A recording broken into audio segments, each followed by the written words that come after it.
Khutbah pada hari ini yang bertajuk Hijrah, Perjuangan Menuju Kebaikan. Saudaraku hadirin Jumaat yang dirahmati Allah sekalian, perubahan adalah suatu sunnatullah atau peraturan ilahi yang pasti berlaku di alam semesta ini. Tidak ada sesuatu pun yang wujud di atas muka bumi ini melainkan pasti akan menghadapi perubahan untuk kebaikan, sama ada secara fizikal maupun secara spiritual, memerlukan perjuangan yang berterusan daripada diri kita sendiri.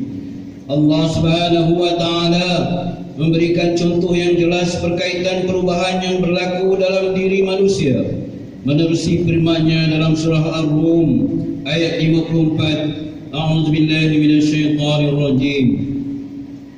Allahul ladzi khalaqakum min dha'fin summa ja'ala min ba'di dha'fin quwwah summa ja'ala min ba'di quwwatin dha'fan wa shaybah yakhluqu ma yasha' wa huwa 'alimun qadir. Allah yang menciptakan kamu bermula dengan keadaan lemah, selepas berkeadaan lemah itu Dia menjadikan kamu kuat. Setelah itu Dia menjadikan kamu lemah pula setelah beruban. Dia menciptakan apa yang dikehendakinya, dan Dialah juga yang maha mengetahui lagi maha berkuasa. Islam dalam sejarah kelangsungannya di atas pentas kehidupan ini adalah agama yang amat menekankan pentingnya perubahan. Proses perubahan tersebut tidak hanya terhad pada sifat dan perilaku manusia, malah ia turut menganjakkan paradigma pemikiran dan sistem kehidupan. Perubahan inilah yang dilakukan oleh Rasulullah SAW, yang agenda utamanya adalah untuk melakukan perubahan, yaitu perubahan daripada kehidupan yang penuh jahiliah, kekufuran, kezaliman dan sebagainya kepada kehidupan yang penuh keimanan, keadilan dan kesejahteraan sejati. Inilah yang ditegaskan Allah Subhanahu wa taala sebagai perubahan daripada kegelapan kepada cahayanya iman. Firman Allah Subhanahu wa taala dalam surah Ibrahim ayat 1. A'udzubillahi minasyaitonir rajim. Alif Lam Ra. Kitabun anzalnahu ilaika litukhrijan nasa minadh dhulumati ilan nuri bi'izni rabbihim ila siratil azizil hamid. Alif Lam Ra.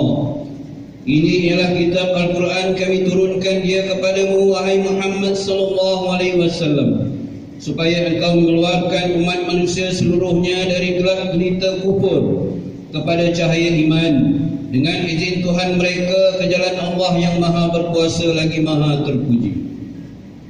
Jelas di sini bahawa manusia amat dituntut supaya melakukan perubahan dalam kehidupan mereka, yaitu berubah daripada keadaan yang tidak baik kepada keadaan yang baik, dan juga daripada keadaan yang baik kepada keadaan yang lebih baik lagi.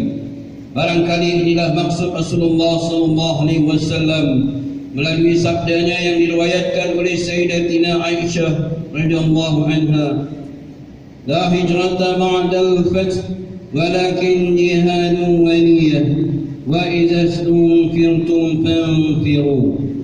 Tiada lagi hijrah selepas pembukaan Mekah, tapi dengan jihad juang dan niat yang tulus.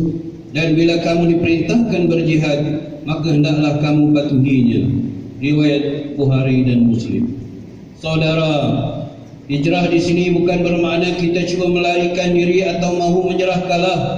Sebaliknya, ia lebih merupakan salah satu koleksi nostalgia silam, bermotifkan menyedarkan umat Islam tentang persediaan untuk menyusun strategi di dalam medan perjuangan yang penuh cabaran dan dugaan, dan juga merupakan satu tuntutan komitmen berasaskan ketulusan niat, kekentalan azam dan kemantapan iman, serta menyimpul kemas satu keyakinan baharu untuk mencapai kesejahteraan hakiki dan juga kebahagiaan yang abadi di dunia dan akhirat.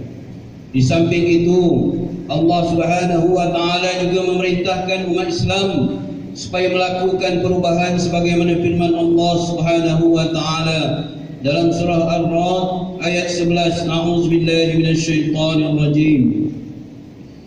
Inna Allah la yughayyiru ma biqaumin hatta yughayyiru ma bi anfusihim.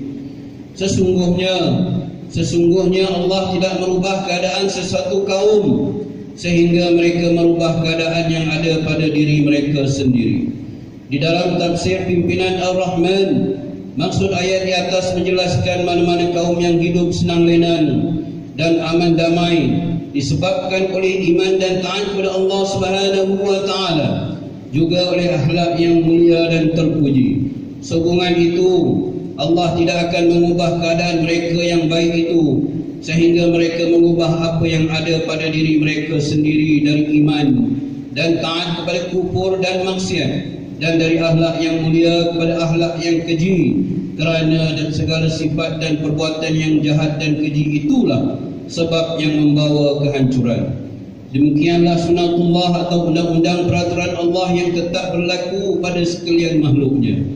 Saudara, meninjau senario umat Islam kini, betapa mereka terhumban jauh dalam persaingan hidup dengan bergelut berbagai kancah kegawatan dan krisis yang mewajarkan umat Islam kini terhimpit dengan kemunduran, kemiskinan, kejahilan, perpecahan, perbalahan sesama sendiri, kelemahan, kemelaratan, malahan terlirik sama ke arah kehancuran akhirnya.